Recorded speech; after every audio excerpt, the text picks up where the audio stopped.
Watch the darkness slip away. Put your power on display. Say goodbye to fear and shame. We won't stop coming after you. We won't move until you move. Come and do what only you can do. Come and do what only you can do. We won't stop coming after you. We won't move until you move. Come and do what only you can do. Come and do what only you can do. Move.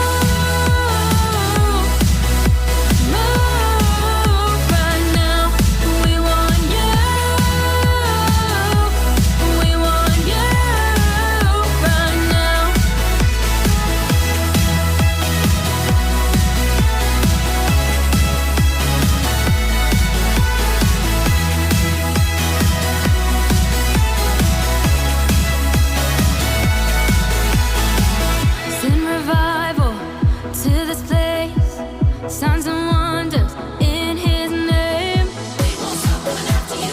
We won't move until you move. Come and do what only you can do. Come and do what only you can do. We won't stop coming after you. We won't move until you move. Come and do what only you can do. Come and do what only you can do. Move.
Well, here we are. It's finally here, my favorite time of the year, Christmas time. Now you may not know this about me, but I love Christmas, like so much. How much, you may ask? Well, Christmas is the reason I wear sweaters all the time. Every time I put on these warm babies, well, it takes me back to when I was a child. Sitting around the Christmas tree with the whole family, drinking hot cocoa and organizing my grandpa's shoelaces in alphabetical order. The good old days. But each Christmas is better than the last. And this year, well, it's no exception. And I can't wait to celebrate. Well, I've already started celebrating if you haven't noticed. I bought a new hat and I got my favorite sweater. I also decorated my whole studio just to feel festive. I don't know, there's just something special about this year. Something in the air. Smells like warmth and cheese. Oh wait, my taco's in the microwave. One sec. A few moments later. Sorry about that. But really, I feel something special in my soul, like something's gonna happen. It's like happiness, but more. I feel like a golden retriever is just snuggling my heart, and he's on top of a rainbow, surrounded by marshmallows and canned green beans. Sorry, I just really like green beans. Wait a minute, what is this feeling? Hold on, I might know someone who knows.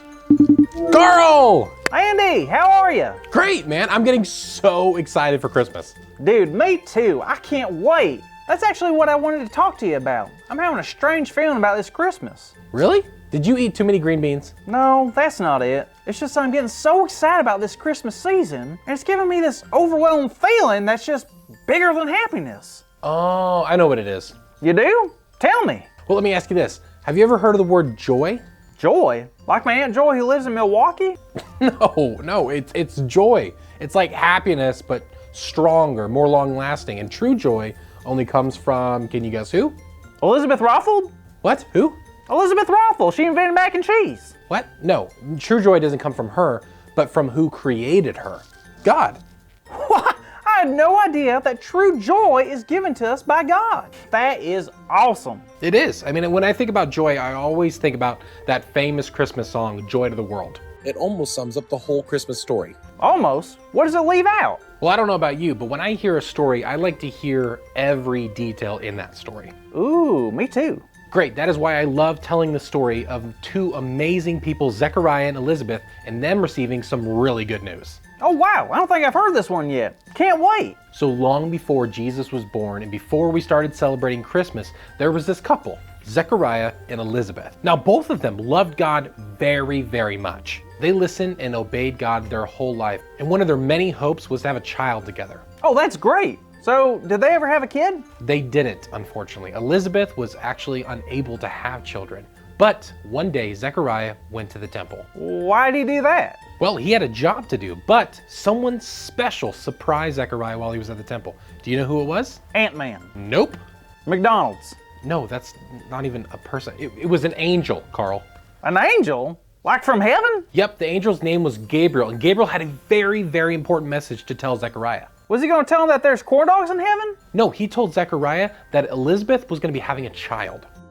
Gabriel told Zechariah that they would have a son and they would name him John, and John would grow up and to do amazing things. Like what? John would help people see what God was going to do next. He would help people turn back to God, and he would even have the Holy Spirit in him before he was even born. John had this incredible mission to prepare people for God's big plan and for the person that would make that plan possible. That's incredible. Can you imagine being born with plans? I'm still trying to make some. Oh, Carl, I know the plans for John to prepare others for the arrival of Jesus was really big, but did you know that you were born with big plans too? What do you mean? Well, God's had a plan for each and every one of us since the very beginning. Wow, that's good news. It sure is, and that's exactly what John would go on to bring later in his life. John would grow up and spread the good news of God's love to everyone around where he lived. And this is important. He would tell everyone about who was going to be coming after him that was going to spread the good news all over the world. Are you talking about Jesus? I sure am, and that's actually our big idea for today. What?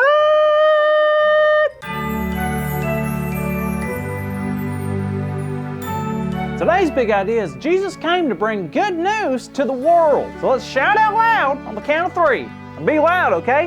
1, 2, 3. Jesus came to bring good news to the world! Woohoo! Yes! Good job, everyone. So, Carl, Yes, Andy? are you ready to share the joy of this Christmas season to all of those around the world? I sure am. I'm thinking, if John was talking about good news and Jesus brought good news, maybe I can stir up some good news around here too. Like maybe I can invite my friends from all over the world to stop by for a snack. And we can talk about all of it, about how Jesus came to bring good news to the world. I think that's a great idea. Wait, where are you from, Andy? I'm actually from Montana. Wait a second, I thought only moose live in Montana. No, it's full of people. Well, agree to disagree, I guess. But you're sure you're not a moose, right? Yeah, I'm sure.